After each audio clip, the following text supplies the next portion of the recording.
Hi, I'm Max Keiser. This is the Keiser Report. Well, the jig is up.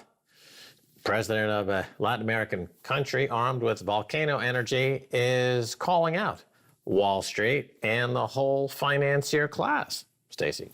Right, Max. Well, if you don't get it by now, after 10 years of Keiser Report telling you about Bitcoin, you're never going to make it.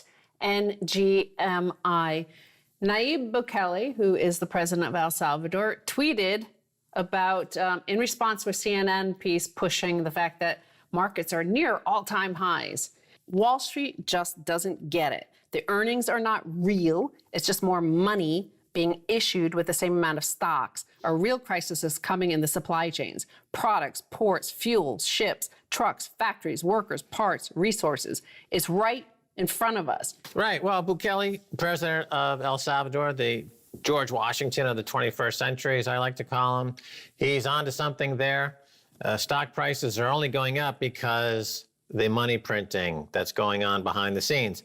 This is why Venezuelan stock market hit new all-time highs. This is why Zimbabwe and Iran stock markets are hitting highs, because they print a lot of money there and the value of their currency is collapsing. What I would add is that when you make a statement like that, such as, hey, you know, the stocks are not actually worth anything, that the companies aren't improving their earnings in any way, why would anyone buy these things, even with printed money?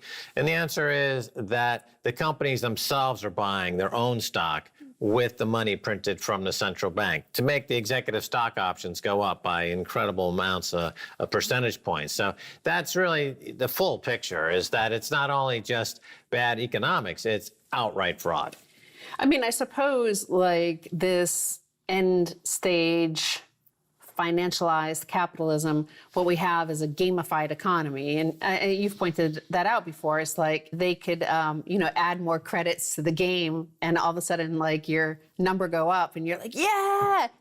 And it feels all exciting and you're in the game and you're the top of the game and you're the top of the scorecard. You're making more money, it seems. But at the end of the day, as he points out, there's no new stocks, there's no new supplies. It's not like actually goods and services are being created. Everybody's working from home or working from home and nothing's being created. And yet the money supply is gushing in. And we're seeing that with the shortages. Like there's actual stuff not on the shelves. This looks like the end days of the Soviet Union. Nothing on the shelves. You had to stand in line for hours for basic goods. And we're starting to see that same thing now, I believe.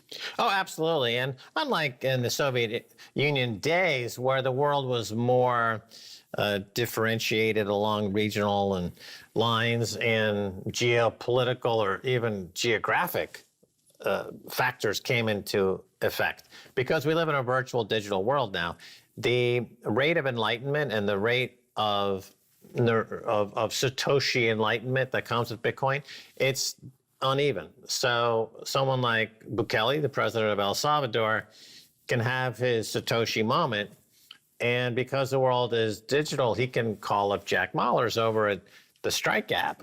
And he can come and live in El Salvador for 3 months and totally wire the country. They're signing up 100,000 people a day. They're going to be hyper-Bitcoinized within a year. That means that the GDP is going to double or triple. And it's the only country in the world right now that's worth really talking about. Everybody else, because they're on a fiat money standard, it's like talking about countries in the medieval ages that are trying to make do with mud and sticks, really. I mean, he's the only modern country right now. And the IMF has been obliterated. He's going to pay off his IMF loans with volcano bonds. And the World Bank looks stupid. And Paul Krugman of the New York Times looks really dumb. And Nouriel Roubini was absolutely wrong. And, Bitcoin's going to 5 million. Of course, Nayib Bukele came really into prominence and in the United States because of Nick Carter on that Twitter Spaces. And Nayib Bukele jumped on there and they announced this deal, right, to adopt Bitcoin as legal tender. So Nick Carter also has a tweet here that I want to read in terms of this: you're never going to make it if you don't get Bitcoin yet. If you haven't figured it out yet, you're not going to make it.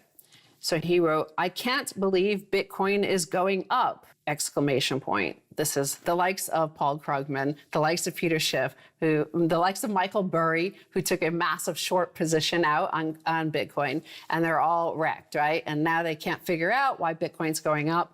And then he says, turns attention back to timeline full of trillion-dollar coin, energy crisis, non-transitory inflation, permanent shortages, debt default, Sino-CBDC content. So that's what you see in the timeline on Twitter, if you care to look.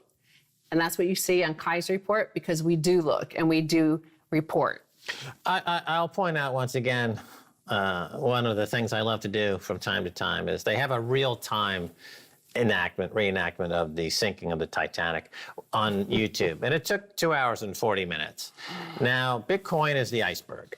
The Titanic is the fiat money world, the globalized neoliberal Washington consensus, post-World War II, Federal Reserve Bank dominated global economy. 2008, 2009, it hits the Bitcoin iceberg. And if you watch the Titanic reenactment on YouTube video, it's quite excellent.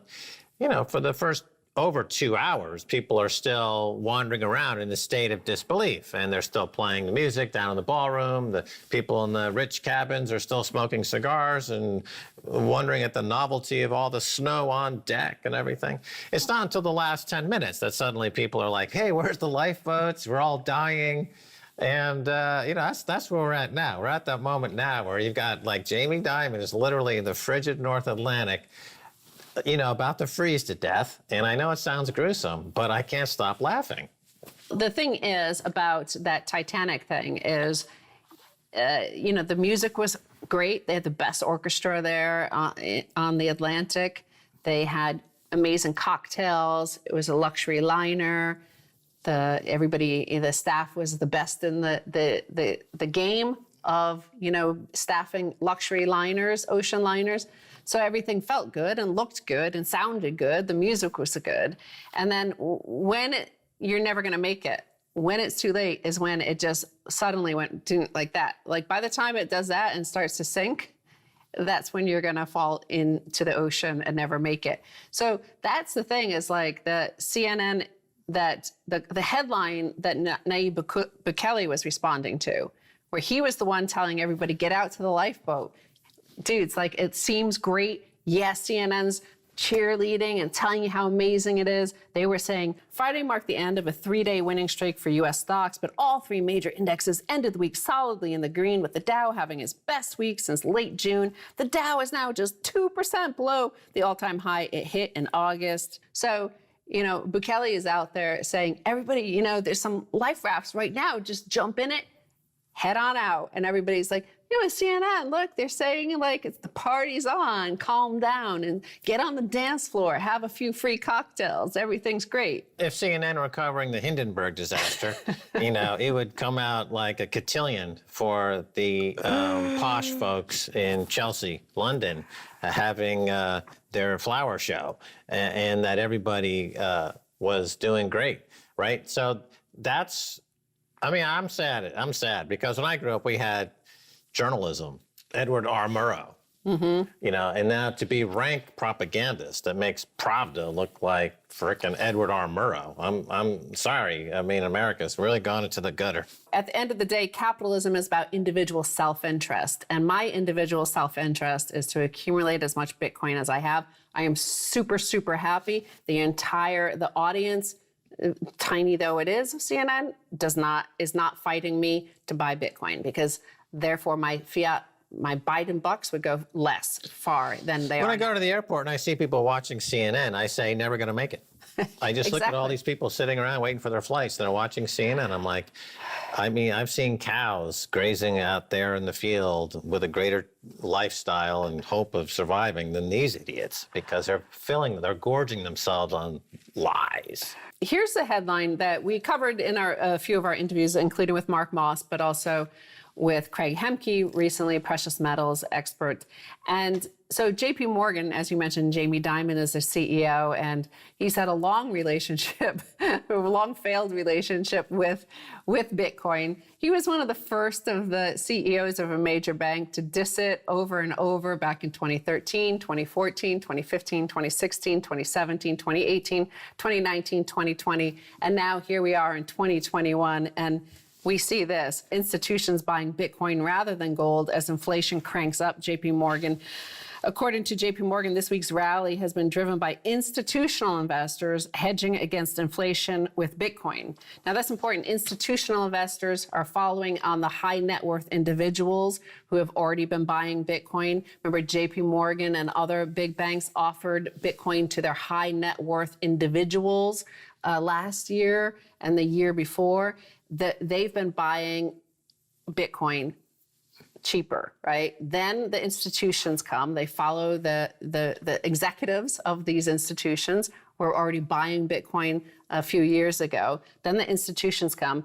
Then you have the masses who watch CNN, are sitting there watching CNN, looking at the stock price go up because all the Biden bucks and all the, Jay Powell pumping up the stock price. And they think that's what they should be looking at. That's the distraction from the institutions, the wealthy, jumping into the lifeboat out there while you're sitting there dancing on the dance floor of the Titanic that is the global fiat economy.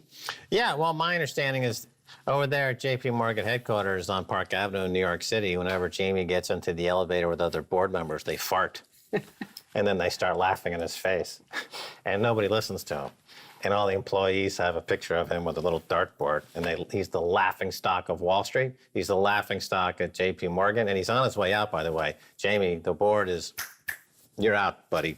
All right, we're going to take a break. Coming back after this. Don't go away.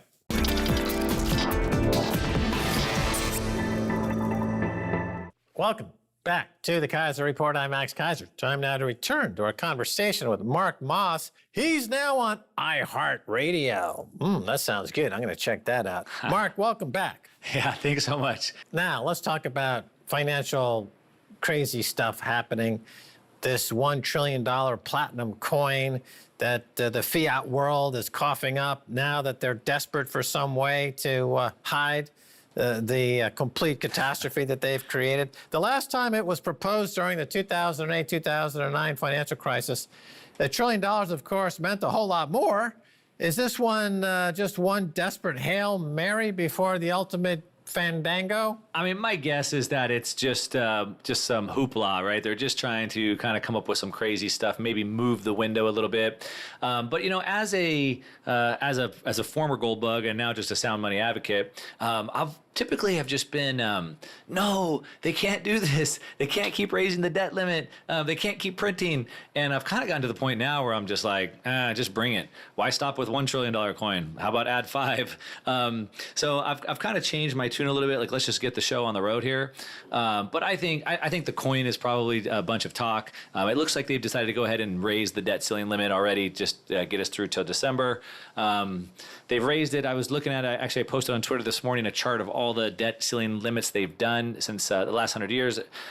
They've done over 100 of them, and I'm sure they'll get it through again. They're addicted to spending money. They can't stop. You make an interesting comment there. You say, hey, let's get it done. Let's just go for it.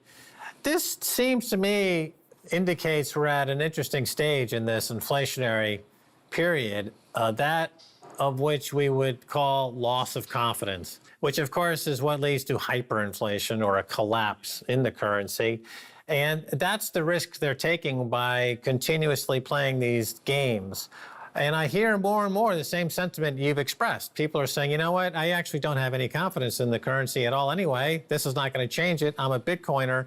Are we entering into a Weimar-like loss of confidence in the fiat money, and we're going to see hyperinflation, Mark? I would actually say everybody agrees and sees the same thing. They just don't know it yet. And so what do I mean by that? Well, we can see pretty much in any market, people are like, oh, shoot, I need to buy a house right now, because if I don't buy a house now, it's going to be more expensive in the future. I better go buy a used car right now, because if I don't, cars will be more expensive in the future. And so everybody's rushing out to buy anything they can get their hands on because they're afraid it's going to be too expensive in the future. What they haven't realized is what they're saying is exactly what you said, that they've lost the confidence in the dollar. What they're really seeing is that the dollar is losing its purchasing power so fast, they're trying to rush out and spend it as fast as they can. Now, you mentioned the Weimar Republic. I did a video talking about When Money Dies. There was a book written that kind of talks about that time period. And what's interesting is, during that time, bread went from 12 cents to 26 cents and, kept doubling. Next thing you know, it's, $1 billion. And during that time, people were actually having to get paid multiple times a day, because the currency was actually losing value so fast that they'd have to spend it a few times throughout the day. Otherwise, it was losing value too fast. So we're seeing that now. And like I said, people are recognizing it. They're just not quite figuring that part out yet. But one really, really interesting thing that I got from that book is that during that period of hyperinflation, asset prices were going sky high. So my real estate has never been worth as much. My gold has never been worth much. I'm rich. I better sell now at the top before the bubble burst. And so they did. And so everybody started selling their assets, thinking they were rich, selling my real estate, selling my gold. It's never been this high. And everybody ended up holding a bunch of paper that became worth so little or worthless that they literally were burning it in the fireplaces because it was worth less than the wood was at that time. Of course, during the Weimar period, there were a few bankers engaged in what was called a speculative attack, where they were able to borrow from the central bank at relatively almost cheap rates and buy assets and became fabulously wealthy. Our modern day Weimar Republic seems to have birthed a similar speculative attack over there by Michael Saylor at MicroStrategy, who's borrowing money at almost nothing and buying it every Bitcoin he can possibly find. Is Michael Saylor about to become the richest man in the world, Mark? Well, shoot, maybe after you, but he's definitely bought up a lot of Bitcoin, and so that's going to be worth a lot. He says he's never going to sell it, and so I would believe that. So he might. But you mentioned the speculative attack, and something that's pretty interesting. I did a video on it a couple of months ago, but for some reason it's back in the news, I think, as of yesterday, and that is, who is the most famous guy in the world, probably living today, in terms of speculative attacks? That's George Soros, right? He became famous for breaking the Bank of England, speculating against it, right? An attack on it, broke the Bank of England, made $1 billion in a day, and he's gone on to do speculative attacks against nations and topple them kind of one by one ever since. And the news that broke yesterday, again, like I said, I talked about it months ago, but this George Soros Wealth Fund is now buying Bitcoin. And of course, he doesn't probably run the day-to-day on it, but his wealth manager that runs it, the CIO, said, we understand the problems with the dollar, with inflation, et cetera, et cetera. That's why we're buying Bitcoin. But I just thought, the guy who's literally the most famous guy for speculative attacks is now buying Bitcoin. He's kind of professed or made famous, taking down governments. Is he going to do a speculative attack against the dollar using Bitcoin? It's an interesting way to look at it. Right. You mentioned Soros' 1993 speculative attack on the Bank of England, made $1 billion in a day. That was orchestrated by his money managing partner, Stan Druckenmiller, who has been buying Bitcoin now for the past 6 months. So I think they're sharing a lot of information about what's really going on. Meanwhile, the central bank digital currencies are being launched by the dying legacy system. Do they have any chance of surviving? I don't think so. I think what their chance of survival is just trying to keep the game going a little bit longer. So what I see really happening with the central bank digital currencies, one, obviously the trend is moving towards this more authoritarian approach where kind of your whole life is in one location that can be kind of turned on and off pretty easily. And so having that money, a programmable money that can be used as behavioral modification, when that's implemented, it helps them achieve their policies. What I also think it does is it allows the Fed to open up directly with the people, which then bypasses kind of the banking stack, which would allow them to get money out into the markets faster and easier. And so I think that maybe helps them perpetuate this kind of game, the charade they have going. I think eventually we might even see the IMF issue a digital currency directly to the people, maybe get rid of the whole banking stack. But at the end of the day, I think it's probably a Trojan horse into Bitcoin. I think it's a good thing for Bitcoin. And the reason why I would say that is because there's still a lot of people, for whatever reason at this point, are skeptical of something digital, something I can't hold in my hand. I think it's a scam. I think it's a joke. How could I trust something digital, et cetera, et cetera. Once the central bank comes out with it, they'll be probably forced, at first incentivized to use it like they did with China's, download it, get some free money. Eventually you'll be forced to use it. But then it will give it this legitimacy where now, well, shoot, I guess we just use digital currencies now, and now I'm just used to it and it looks good. And then all of a sudden it's like, well, wait a minute. Why does this one keep losing value while Bitcoin keeps going up in value? Why is this one being used to program against me? Like if I don't spend it by Friday, I lose some of it. But over here with Bitcoin, the government can't take it. And I think it'll give it that legitimacy. People will see the contrast of the two, and they're going to go, wait a minute, why don't I just get rid of my central bank digital currency and go to Bitcoin? And so at the end of the day, I think it just helps usher in the inevitable. Well, we've already seen it in Venezuela. They launched the Petro, and that was a huge disaster. Meanwhile, Venezuela went hyper-Bitcoinization, and it's a huge success. So the central banks all over the world are going to go down the same path. Let's change gears a little bit here. The jobs report came out. It was a big mess. Despite millions of job openings, there's a few takers for any of these jobs. Another seemingly massive dislocation in this market, Mark. That was a big disappointment. It looked like the consensus on Wall Street was thinking we'd have 500,000 jobs. If we didn't get at least 200,000, it was going to be really, really bad. And the numbers came in, I think, at 194, so less than the 200, much less than the 500 that were wanted or expected. And so that's not a good thing. The problem is that it's a lot of people not going back to work. We talked earlier about the energy problem that we have. And so like in the United States, for example, the oil industry has experienced a massive working problem. About 1/3 of the 100,000 employees that were let go in 2020 have returned. Only 1/3. And so it's causing massive supply chain issues. I know I've been traveling lately. Some hotels I've been staying in, they can't open their restaurants. They don't have room service. So these businesses are losing out on massive amounts of revenue. Like I said, supply chains are breaking down. We're seeing massive amounts of ships sitting out in harbors. They can't get in because there's not enough people to unload them.